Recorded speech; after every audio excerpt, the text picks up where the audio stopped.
तो आज की वीडियो आप लोगों के लिए बहुत खास होने वाली है। इस वीडियो में काफ़ी लोगों को एक नई जानकारी मिलने वाली है, तो इस वीडियो को ज़रूर देखिएगा। इस वीडियो से आपको काफ़ी हेल्प मिल सकती है रिपेयरिंग के फील्ड में। यहाँ पर मेरे पास 2 वोल्टेज रेगुलेटर्स हैं, 7805, 7812, यानी कि एक हमारे पास यहाँ पर 12 वोल्ट का रेगुलेटर है और एक हमारे पास 5 वोल्ट का रेगुलेटर है। ये रेगुलेटर्स फिक्स वोल्ट रेगुलेट करके देते हैं। 5 वोल्ट का है जिसमें आपको मैक्सिमम 30 से 35 वोल्ट देनी होती है इनपुट में मैक्सिमम, यानी कि 7 वोल्ट से लेके आप 35 वोल्ट तक इसको देंगे तो आउटपुट में आपको 5 वोल्ट ही देगा, बिल्कुल फिक्स वोल्ट देगा। और वैसे ही ये दूसरा है 12 वोल्ट का। अगर इसमें इनपुट में मिनिमम 13 से 14 वोल्ट रहे और मैक्सिमम 30 से 35 वोल्ट रहे तो आउटपुट में हमेशा 12 वोल्ट ही आपको देगा। इन रेगुलेटर्स की फर्स्ट पिन इनपुट की होती है, लास्ट वाली आउटपुट की होती है, बीच वाली ग्राउंड की या कॉमन की होती है। अब यहाँ पर ये वोल्टेज रेगुलेटर, जैसे आपको मैंने स्टार्टिंग में बोला था, ये फिक्स वोल्ट को रेगुलेट करते हैं, लेकिन इनमें से हम अलग वोल्ट भी आउटपुट करवा सकते हैं। उसकी एक ट्रिक है, यहाँ पर देखिएगा जरूर। काफ़ी बार हमें क्या होता है ना, जैसे 5 वोल्ट का रेगुलेटर है तो ये जैसे आपको पता है 5 वोल्ट ही रेगुलेट करके देता है, लेकिन कहीं पर अगर हमें 6 वोल्ट की जरूरत पड़ रही हो, 7 वोल्ट की जरूरत पड़ रही हो, 8 वोल्ट की जरूरत पड़ रही हो और हमारे पास ये रेगुलेटर्स ना हो, सिर्फ हम अपने पास 5 वोल्ट का ही रेगुलेटर जो कि सभी के पास लगभग रहता है, तो इस रेगुलेटर की हेल्प से हम अलग अलग वोल्ट भी आउटपुट करवा सकते हैं। अपने पास यहाँ पर देखिए कुछ डायोड्स होनी चाहिए। डायोड्स तो ये कॉमन वाली है, सभी के पास होती हैं। 1N4007 डायोड्स हैं। यहाँ पर एक डायोड अगर आप इसके साथ में लगाएंगे, किस तरीके से लगाऊँ बताऊंगा। एक डायोड लगाना चाहते हैं तो 1 वोल्ट आपको एक्स्ट्रा मिलेगी, यानी कि 5 की जगह 6 वोल्ट करेगा और लगभग 6 करेगा। 6 से वहाँ से 6.5 तक वोल्ट आउटपुट करेगा। और 2 डायोड लगाएंगे तो 7 7.5 के समथिंग आउटपुट करेगा। 3 लगाएंगे तो 8। जितनी आप बढ़ाते जाएंगे उतना वोल्टेज ही आउटपुट करते रहेगा। तो किस तरीके से करना है वो मैं बताऊंगा। जैसे कि सबसे पहले तो उसमें वोल्टेज आपको दिखा देता हूँ। टॉप वाला और बीच की पिन एक ही होती है, तो यहाँ पर आप देख सकते हैं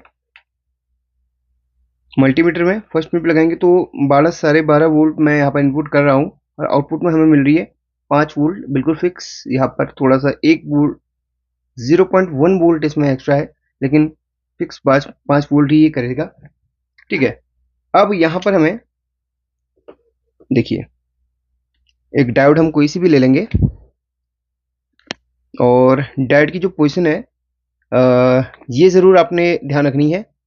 ये आपका एनोड पॉइंट, ये आपका कैथोड पॉइंट। कैथोड पॉइंट वो जहाँ पर सिल्वर पट्टी होती है, तो इसको जस्ट आप इस तरीके से, ठीक है, रोटेट कर देंगे। जो ब्लैक वाला पट्टी रहेगा, यानी कि जो ब्लैक पार्ट एनोड पार्ट रहेगा, उसको आपने बीच वाली पिन के साथ कनेक्ट करना रहेगा। तो मैं इसको कनेक्ट कर लेता हूँ बीच वाली पिन के साथ में, कुछ इस तरीके से। ध्यान रखना बिल्कुल जैसे मैं बता रहा हूँ वैसे इसको कनेक्ट करना है। अगर आप इसको दूसरी डायरेक्शन में अगर सोल्डरिंग करते हैं या लगाते हैं तो फिर गड़बड़ हो जाएगी, तो ये ध्यान रखना है। ठीक है, सिल्वर पट्टी बाहर की तरफ को रहेगा। अब यहाँ पर हम वोल्टेज इनपुट करते हैं, वही प्रोसेस फिर से दोहराते हैं। ये रहा मल्टीमीटर। अब कितनी, अच्छा यहाँ पर ये जो ब्लैक वाला है ना, वो अब यहाँ पर लग जाएगा। जो कॉमन वाला है ये डायोड के दूसरे सिरे में लग जाएगा। बीच वाली प्रोब में जो हमने डायोड लगाई थी उसके दूसरे सिरे में कनेक्ट हो जाएगा। अब हम इसमें वोल्टेज देखें कितना आ रही है। अब हम कॉमन यहाँ से लेंगे। अब देखिए इसमें 5.6 वोल्ट ये आउटपुट, यानी कि 5.5 वोल्ट ये आउटपुट कर रहा है। 5.5 समथिंग, देखिए सही से हम चेक करते हैं। 5.5 वोल्ट ये आउटपुट कर रहा है, तो आधा वोल्ट लगभग 600 मिली वोल्ट इसने बढ़ाया हुआ है। अब मैं एक और डायोड इसमें जोड़ देता हूं बिल्कुल उसी क्रम में। तो ऐसे जोड़िए इसी क्रम में। कुछ टाइम पहले मेरे पास एक वोल्टेज रेगुलेटर नहीं था 6 वोल्ट का, तो मैंने इसी प्रोसेस से 6 वोल्ट आउटपुट करवाया था। अब आप देखें कितना वोल्ट ये आउटपुट कर रहा है। 6.3 वोल्ट ये आउटपुट कर रहा है। अब हम जितनी डायोड इसमें जोड़ते रहेंगे ये लगभग उतना वोल्टेज इसमें बढ़ते रहेगा। मैं लगभग 3 डायोड तक ही आपको दिखाऊंगा। मैंने सिर्फ आपको एक एग्जांपल के थ्रू यहाँ पर समझाया हुआ है, बाकी प्रैक्टिकल आप खुद इसमें करिए। ये कब किया जाएगा?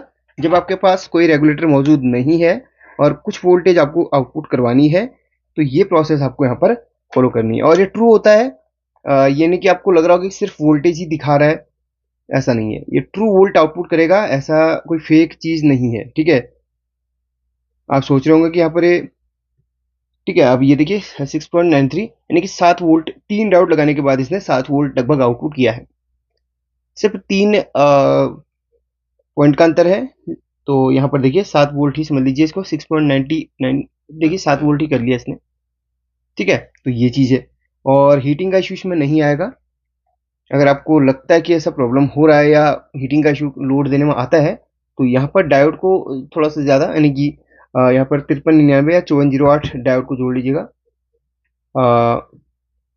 अब ये रेगुलेटर्स ज़्यादा लोड के लिए नहीं होते हैं, ये रेगुलेटर्स कम लोड के लिए होते हैं। ज़्यादा लोड के लिए हैवी रेगुलेटर्स आते हैं ज़्यादा एम्पियर के, उनको भी आप यूज़ कर सकते हैं। तो ये जो रेगुलेटर्स बेसिक वाले होते हैं, ठीक है। अभी मैं एक मेरे पास, अब ये जो रेगुलेटर है ये 12 वोल्ट आउटपुट करता है। पहले आपको दिखा देता हूँ, पहले मैं डायोड इसमें जोड़ लेता हूँ इसी क्रम में। तो मैंने डायोड को जोड़ लिया है। पहले इस का आउटपुट आपको दिखा देता हूँ। पहले मैं नॉर्मल जोड़ूंगा इसमें, इस डायोड को भी हटा ही देता हूँ। चलिए मैं वोल्टेज वहां से बढ़ा देता हूँ, 18 वोल्ट रख लेता हूँ, क्योंकि 12 वोल्ट का रेगुलेटर है तो इसको 12 वोल्ट नहीं दिया जाएगा बल्कि ज़्यादा दिया जाएगा। अब आउटपुट यहाँ का आपको पहले देखना चाहिए। देखिए हमने इनपुट करा 18 वोल्ट और आउटपुट में लगभग 1199, 12 ही समझ लीजिए आउटपुट करा है। अब मैं यहाँ पर वही डायोड को लगाऊंगा। 3 डायोड मैंने लगाए हैं, तो लगभग 14-15 वोल्ट के समथिंग इसको आउटपुट करना चाहिए। अब ये ब्लैक जो हमारे प्रोब रहेगा कॉमन का, वो इस तरफ रहेगा डायोड के इस सिरे में, ठीक है। ये चीज़ ज़रूर ध्यान रखनी है। अब यहाँ पर हमें 14 वोल्ट ही बिल्कुल आउटपुट कर रहा है, ठीक है। देखिए 3 डायोड लगाने के बाद ये 14 वोल्ट आउटपुट कर रहा है, और ट्रू 14 वोल्ट है, कोई फेक वोल्ट यहाँ पर नहीं है, ठीक है। अगर हम इस पे लगाएंगे तो हमें ये करेगा 1333। यहाँ पे लगाएंगे तो अपने को करेगा ये 12.5 वोल्ट, और यहाँ पे लगाएंगे तो 12 वोल्ट। आप इससे एक रेगुलेटर भी बना सकते हैं वैसे, अलग अलग जगह से वायर निकाल के, ठीक है। वो तो आपको मैंने गाइड कर दिया, बाकी आप देख लेना किस तरीके से इसमें काम करना है, ठीक है। तो ये प्रोसेस अगर आप फॉलो करते हैं तो आपको अलग अलग वोल्ट यहाँ पर आउटपुट मिलती है। अगर दूसरे रेगुलेटर आपके पास मौजूद नहीं है तो उनकी अनुपस्थिति में ये ट्रिक फॉलो करके आप अपना काम चला सकते हैं। वीडियो अच्छी लगे तो लाइक करके शेयर कर लीजिएगा, और सारी वीडियोस देखने के लिए अपने चैनल को थोड़ा सपोर्ट करना। और अगर कंपोनेंट के बारे में बेसिक नॉलेज चाहते हैं तो कंपोनेंट की एक प्लेलिस्ट हमने तैयार करी है, कंपोनेंट बेसिक नॉलेज करके। तो उस प्लेलिस्ट को फॉलो करेंगे तो आपको बहुत सारी जानकारी हर कंपोनेंट से रिलेटेड मिल जाएंगी। तो देखिएगा ज़रूर, अगर बिगिनर्स हैं तो वो प्लेलिस्ट आपके लिए काफ़ी महत्वपूर्ण होने वाली है, हेल्पफुल होने वाली है। थैंक यू, लाइक कर देना।